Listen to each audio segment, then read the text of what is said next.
मैं दूसरी बार एजीएस के दोस्तों से मिल रहा हूं और पहली बार रवि साहब से मिल रहा हूं। आज जब उनके बारे में बताया जा रहा था तो मुझे बहुत अच्छा लगा कि दो बातें हम में कॉमन हैं। हम दोनों इंजीनियरिंग के विद्यार्थी हैं। ये बात अलग है कि मैं फरार हो गया और उन्होंने पूरी की।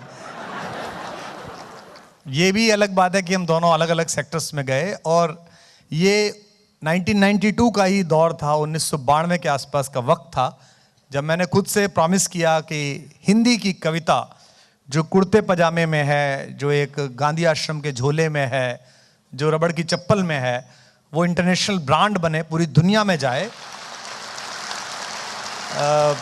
बताया गया कि देश की वित्त मंत्री ने तारीफ की है जीएस की। ये सचमुच बहुत बड़ी अपॉर्चुनिटी है। वो मुश्किल से ही किसी की तारीफ करती हैं। हिंदुस्तान में क्या होता है कि जो एंटरप्रेन्योर बनने की, अच्छा एंटरप्रेन्योर, हमारे टाइम में तो इंटरप्रेन्योर था। फिर मेरी बेटी ने बताया कि गलत बोलते हो, त्रय लगता है इसके अंदर। हाँ, क्योंकि अंग्रेजी का पता नहीं है कि कब बदल जाती है। हम तो मेरठ कमिश्नरी के लोग हैं, हमारी तो इतनी खराब है कि मुझसे तो अभी कोई कह रहा था जी मेरा प्रोनाउंसिएशन खराब है। मैंने कहा मेरा भी वही खराब है जो तेरा खराब है। तो जो हिंदुस्तानी एंटरप्रेन्योर है उसकी जो फ्लाइट है वो जिस जगह आप बढ़ने की कोशिश कर रहे हो यहां आके तो विराम में आ जाती है। इस देश में 1 से 10 करोड़ रुपया कमाना बहुत कठिन है, मुश्किल है। लेकिन 10 करोड़ से 100 करोड़ रुपए का या 200 करोड़ रुपए का ड्रीम देखना मुश्किल नहीं है। 2-3 बैंक के मैनेजर से आपका परिचय होना चाहिए, उनके बारे में पता होना चाहिए कि ये हांगकांग जाना पसंद करते हैं, बैंकॉक या हरिद्वार जाना पसंद करते हैं। 10 से 100 करोड़ कमाना कोई मुश्किल काम नहीं है। 2 अच्छे MBA रखिए जिनको PPT में महारत हो। हाँ, यहां भी बैठे होंगे बहुत सारे। तो 2-3 MBA अच्छे हो, 2-3 CA अच्छे हो, कंपनी सेक्रेटरी अच्छा हो, 3 मैनेजर अच्छे हो, तो आप 100-200 करोड़ पर पहुंच जाते हैं। इस 100-200 करोड़ में पहुंचने में क्या होता है कि मर्सिडीज से लेके घर से मतलब पत्नी के अलावा सब इंस्टॉलमेंट पे होता है। अब इसमें गणेश पूजा से लेके आपकी जयपुर वाली मौसी की लड़की का देवर, उस तक का इलाज आपको कराना है। क्योंकि आप 200 करोड़ के टर्नओवर के आदमी हो गए हैं। फिर आदमी कभी मतलब चादर खींचता है, कभी पैर खींचता है, कभी कंपनी को देखता है, कभी एम्प्लॉयज को देखता है, कभी बोनस देखता है, कभी दिवाली देखता है। इस दौरान अधिकांशतः हर हिंदुस्तानी 90%, 10% रवि साहब जैसे थोड़े हो सकते हैं जो बाहर हो इससे लिस्ट से, उनकी जिंदगी में 2 चीज जरूर होती हैं। एक तो मास्टर, एक गुरुजी होते हैं जिनका फोटो हर जगह लगा रहता है, कार में हर जगह, और एक मिस्ट्रेस वो जरूर होती है जो गुड़गांव में कहीं रहती है। और तो जब वो इंटेलेक्चुअली स्पिरिचुअलिटी एग्जॉस्ट कर जाता है तो वो मास्टर के पास जाता है, और बाकी वैसे एग्जॉस्ट कर जाता है तो वो, और धीमे धीमे उसको अचानक 40-45 के पास एक दिन उसको पता चलता है कि जो दर्द हुआ है ये गैस का नहीं है, 2-4 नलियां बंद हो गई हैं। फिर डॉक्टर उसको बोलते हैं कि अब बेटा थोड़ा स्ट्रेस कम कर दो, ये चिकनाई खाना बंद करो, ये बंद करो, दौड़ो मत, सोचो मत। और यहां से उसके जीवन में वेदांत आना प्रारंभ होता है। वो पतंजलि की बात करने लगता है, गाय का दूध कैसा होता है, और ऑर्गेनिक फूड में क्या खाना चाहिए, और लाइफ में क्या रखा है, कब तक पैसे के पीछे भागोगे, ऐसी बातें वो करनी शुरू कर देता है। अच्छा, उसके जो बेटे बेटियां होते हैं उनको पता नहीं होता है कि पापा की जिंदगी में क्या चल रहा है। वो पट्टे कहीं न्यूयॉर्क के किसी कॉलेज में, लंदन के किसी कॉलेज में पढ़ लिख रहे होते हैं, और वो पौंड को उसी तरह खर्च कर रहे होते हैं जिस तरह हम रुपये को खर्च कर रहे होते हैं। फिर धीमे धीमे वो कहना शुरू करता है हमारी तो लाइफ हो गई। फिर वो संस्मरण पुरुष बन जाता है। कैसे शुरू किया था, इतने पैसे नहीं थे, एक बार की बात है मेरी जेब में केवल 5 रुपए थे, ऐसी बातें शुरू कर देता है। तात्पर्य यह है कि हिंदुस्तान जैसा डाइवर्स कंट्री, जहां अभी लोकतंत्र अपने पूरे सरूर पर नहीं आया है, जहां चीजें अभी लाइंड अप नहीं हुई हैं, जहां डिजिटलाइजेशन नहीं हुआ है, जहां पॉलिटिकल चैलेंजेस बहुत ज्यादा हैं, जहां लोगों को उम्मीद बहुत ज्यादा है, जहां करप्शन का एक स्पेसिफिक लेवल है, ऐसे वक्त में बिना अपनी हिम्मत हारे एक आदमी ने 1992 से अगर 2020 आते आते एक छोटे से संस्थान को यहां तक पहुंचाया है तो यह बहुत बड़ी बात है। क्योंकि यहां जो थकान आती है, इस मुल्क में काम करते वक्त जो थकान आती है वो थकान आप पर, मन पर, आत्मा पर, सब जगह हावी होती है, क्योंकि आप इतनी फैलेसीज, इतनी आप एडवर्सिटीज झेल चुके होते हैं, आपको लगता है यार कहाँ झक मारोगे, जो हो रहा है बहुत ठीक है। फिर आप अपने से नीचों को देखते हो कि इनके साथ तो कुछ भी नहीं हुआ, क्योंकि आप जब बड़े बन रहे होते हैं, जब आपका ब्रांड बन रहा होता है, तो आपके साथ पढ़ने वाले लोग, साथ रहने वाले लोग जो पीछे छूट गए हैं, वो बीच बीच में आपको रिमाइंडर मारते हैं कि तू बड़ा हो गया है, और आप उनको भरोसा कर लेते हैं कि हाँ हो ही गया हूं यार, ये लोग इतने लोग आके कह रहे हैं, सुबह दोपहर शाम आके कहते हैं, और यहां आपके जीवन में संतोष आना प्रारंभ होता है। तो अगर आपकी कंपनी के सबसे पहले व्यक्ति के अंदर ये झील है, जिसके पास कुछ नहीं था, कि वो 2020 में इस कंपनी को यहां तक लाए, तो इस हॉल में बैठे हुए जितने लोग हैं जिनके पास ये कंपनी है, अगर वो दुनिया की नंबर 1 कंपनी के बारे में नहीं सोच रहे हैं, तो वो अपराध कर रहे हैं। हम जिन लोगों से सीखते हैं, बाहर की तरफ देखते हैं, इस देश में आदत है और दुनिया में भी आदत है कि दुनिया के जो लोग जिनसे हम सीखना चाहिए, उनसे जब नहीं सीखना चाहते हैं, तो उन्हें हम किस्से कहानियों में कैद कर देते हैं। जैसे दुनिया में जितने भी भगवान आए हैं, पृथ्वी पर जितने भी अवतार आए हैं, उन्होंने आदमी की तरह जिंदगी जी है, और इन सारी चुनौतियों से लड़के उन्होंने हमें बताया कि ऐसे जीता जाता है। वो किसी भी धर्म के हों, चाहे वो ईसा मसीह हो जो एक सामान्य आदमी की तरह आए, चाहे वो सल्लल्लाहु अलैहि वसल्लम हुजूर मोहम्मद साहब हों जिन्होंने एक सहरा में, एक रेगिस्तान में इतने सारे लोगों की फौज खड़ी की, चाहे वो हमारे दशम गुरुओं की परंपरा हो, चाहे दशमेश पिता गुरु गोविंद सिंह जी हों, चाहे राम हो, चाहे कृष्ण हो, ये सब वो लोग हैं जिन्होंने निहत्ते इस पृथ्वी पर आकर मनुष्य को यह बताने की कोशिश की कि ऐसे किया जाता है। देख, तेरी जिंदगी में तो कोई भी कष्ट नहीं है, मेरी जिंदगी देख, मेरी जिंदगी में कितना कष्ट है, राम के यहाँ कितना कष्ट है, कृष्ण के यहाँ कितना कष्ट है, गुरु गोविंद सिंह जी के यहाँ कितना कष्ट है, कि पिता का भी बलिदान दिया है, चारों बेटों का भी बलिदान किया है, और खुद भी इस देश धर्म के लिए, मनुष्यता के लिए कुर्बान हुए हैं। लेकिन हम चाहते हैं कि हम ऐसा कैसे करें, तो हम क्या करते हैं, उनका मंदिर बना देते हैं, उनका गिरजाघर बना देते हैं, उनका गुरुद्वारा बना देते हैं। तो फिर हम कहते हैं ये तो भगवान है, हम कैसे कर सकते हैं। और आप कहाँ से कुछ कर सकते हैं। अभी जो जिन्होंने किया था वो हैं या नहीं चले गए हैं, जो आर्टिस्ट थे यहाँ पे जो कर रहे थे, मतलब हुनर के लिए कोई आवश्यक ही नहीं है, मुट्ठी भर रेत हाथ में हो तो हुनर बोलता है। उस आदमी का बोला, उसके पास कुछ नहीं था। लोग कहते हैं ना मेरे पास साधन नहीं है, मेरे पास सुविधाएं नहीं है। अरे भाई, उस आदमी के पास कुछ भी नहीं था, वो इस जुहू के किनारे से 2 मुट्ठी रेत लाया था और उसके पास उंगलियां थी। दुनिया में एनाटॉमी के बड़े लीडर्स आपको बताएंगे कि हम चिंपांजी से विकसित जब हुए हैं, हम में और चिंपांजी में केवल एक ही अंतर है, हम ये अंगूठे को इस छोटी वाली पहली उंगली से मिला लेते हैं, चिंपांजी मिला नहीं पाता, वो यूं ही पकड़ता है, मिला नहीं सकता इसे, इसलिए वो कलम नहीं पकड़ सकता, इसलिए वो कूंची नहीं पकड़ सकता। ये मनुष्य को अतिरिक्त दिया भगवान ने कि इन दोनों हड्डियों के बीच ये लोच दी कि पकड़ सके। और हम अपने काम को, अपने हाथ के काम को बुरा समझते हैं। समझ में नहीं, हमें नहीं आता है कि ईश्वर ने जो हमें दिया है वो अपने से बस थोड़ा सा कम दिया है, ईश्वर बनने की सारी संभावनाओं के साथ दिया है, पर हमको लगता है कि ये करना मुश्किल है। इसलिए सपनों के पीछे अगर आपने जागना बंद कर दिया तो जिंदगी बेकार है।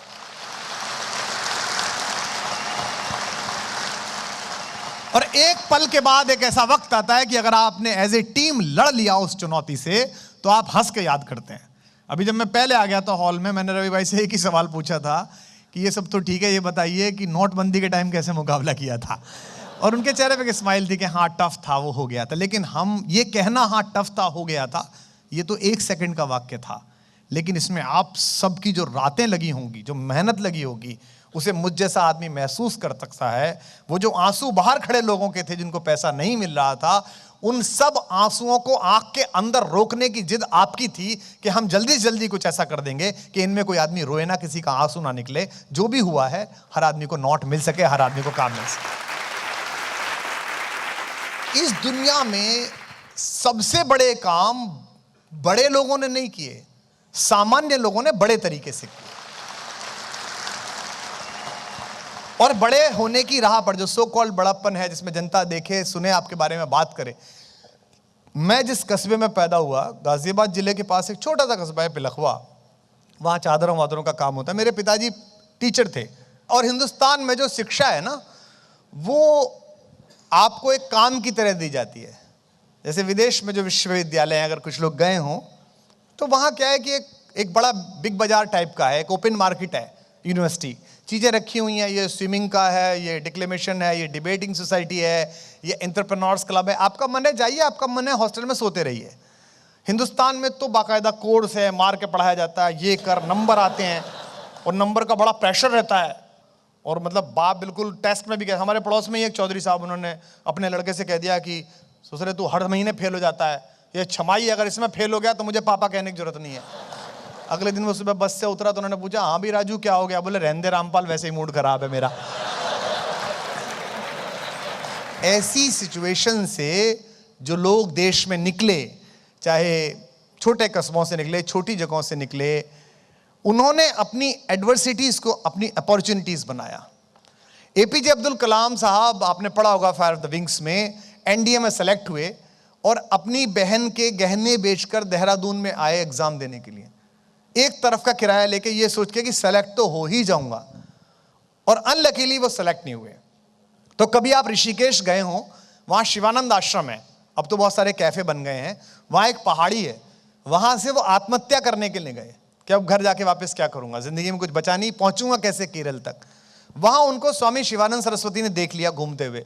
वो उठे थे पूजा से और खाने के लिए जा रहे थे, उन्होंने देखा एक लड़का बेचैन घूम रहा है, नीचे से नाप रहा है, पीछे जा रहा है, आगे आ रहा है। तो वो तुरंत गए, उन्होंने कहा बेटा क्या हो गया? तो उसने कहा साहब मैं मरना चाहता हूँ, मैं ऐसे से आया था, ये नाम है मेरा। तो शिवानंद जी उनको ले गए अपने आश्रम में कि अच्छा चलो सुबह देख लेना, अभी तो तुम खाना खा लो, तुम्हारा काम जो है तो सुबह कर लेना। तो उन्हें वो ले गए, खाना खिलाया और उन्हें पैसे दिए किराए के कि वापस लौट जाओ। तो सुबह चलते समय एपीजे अब्दुल कलाम ने, जो युवक ही थे उस समय 17-18 साल के, उन्होंने शिवानंद सरस्वती से पूछा कि आप तो महात्मा हैं, भगवान के बहुत निकट हैं, मुझे बता सकते हैं कि मेरा एग्जाम भी अच्छा हुआ, मेरी इंटेंशन भी बड़ी पवित्र है, मेरी बहन ने अपना कड़ा बेच के मुझे भेजा, भगवान ने मुझे ये नौकरी क्यों नहीं दी? जो उत्तर उन्होंने दिया असफलता के बाद हर बार इस कहानी को दोहराइए। शिवानंद जी ने उस 17-18 साल के लड़के से कहा, जो बाद में देश की सबसे मोहब्बत पाने वाला आदमी बना, उसको कहा भगवान ने तुम्हें ये वाला काम इसलिए नहीं दिया क्योंकि शायद भगवान तुम्हें इससे बहुत बड़ा कोई काम देना चाहता है। तो एवरी लॉस्ट अपॉर्चुनिटी, आपके द्वारा खोया गया हर पल जिसमें आप ये सोचते हैं कि ये तो नुकसान हो गया, उसको अगर आप ये मान के चलेंगे कि कोई बेहतर चीज इंतजार कर रही है। और मैंने जीवन में ये किया है, मैंने जीवन में 2-3 पराजय देखी हैं जिन्हें सो कॉल्ड पराजय कहा जाता है, जिसका एक जिक्र तो ये अभी कर रहे थे कि हमारे कुछ बनाए हुए वहां बैठे हुए हैं और उन्होंने हमारा ही बना दिया। लेकिन मैं अब भी काम कर रहा हूं, आप लोगों के बीच जा रहा हूं, दुनिया भर में जा रहा हूं, गूगल जा रहा हूं, कैलिफोर्निया असेंबली जा रहा हूं, क्योंकि मुझे सदा यह लगता है ईश्वर ने किस इससे बड़े काम के लिए मुझे नियुक्त किया है। तो जब सबसे पहली चीज है एडवर्सिटीज से आंख मिलाना। चुनौती भगवान की सबसे खूबसूरत लड़की है और भगवान उसका हाथ किसी योग्य आदमी के हाथ में देता है, खराब आदमी के हाथ में तो बहुत चुन के देता है। अगर इस करेंसी के डिजिटलाइजेशन का, इस एटीएम का, इस डिमोनेटाइजेशन का अगर आपको दिया, आपने संभाल लिया। हम तो डरते थे, प्रधानमंत्री जब 8 बजे आके बोले भाइयों और बहनों, तो पहली चीज जो मुझे आपसे शेयर करनी थी वो थी यही कि एडवर्सिटीज को अपॉर्चुनिटीज समझिए। अगर वो जब तक आप समझ रहे हैं तब तक आप विनर हैं।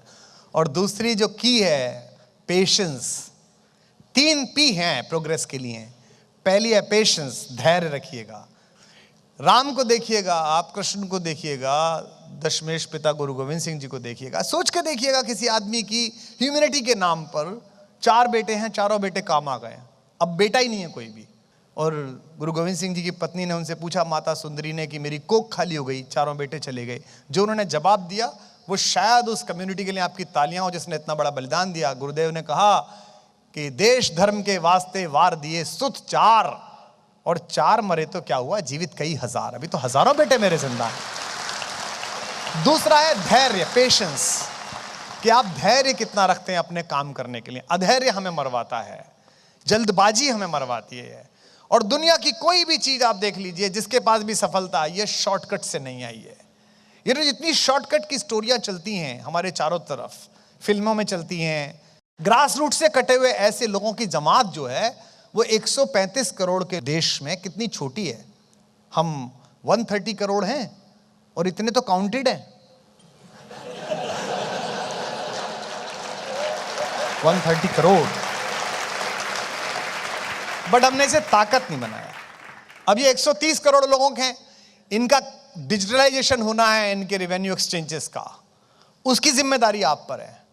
हर वो आदमी, एक बात मैं आपसे बोलूं, आपका एटीएम जिसको आप तैयार करके भेजते हैं, आप जब उसके प्रोसेस में होते हैं, उसके सॉफ्टवेयर बना रहे होते हैं, उसकी बॉडी शेप कर रहे होते हैं, उसको भेज रहे होते हैं, उसको मॉनिटर कर रहे होते हैं, उस ट्रांजेक्शन को देख रहे होते हैं, मेरी एक ग्राहक की तरह, एक एंड यूजर की तरह आप ये बात समझिए कि उसके सामने खड़े होने में मेरा आत्मविश्वास कि मैं एक ये प्लास्टिक का कार्ड लेके जा रहा हूं, एक मेरे पास पासवर्ड है और इसमें से मैं अपनी कमाई का पैसा निकालूंगा। सरकार और बैंकिंग के अलावा इसमें जो सेल्फ कॉन्फिडेंस का 80% हिस्सा है वो इस हॉल में बैठे हुए लोगों का है, इस कंपनी का हिस्सा है।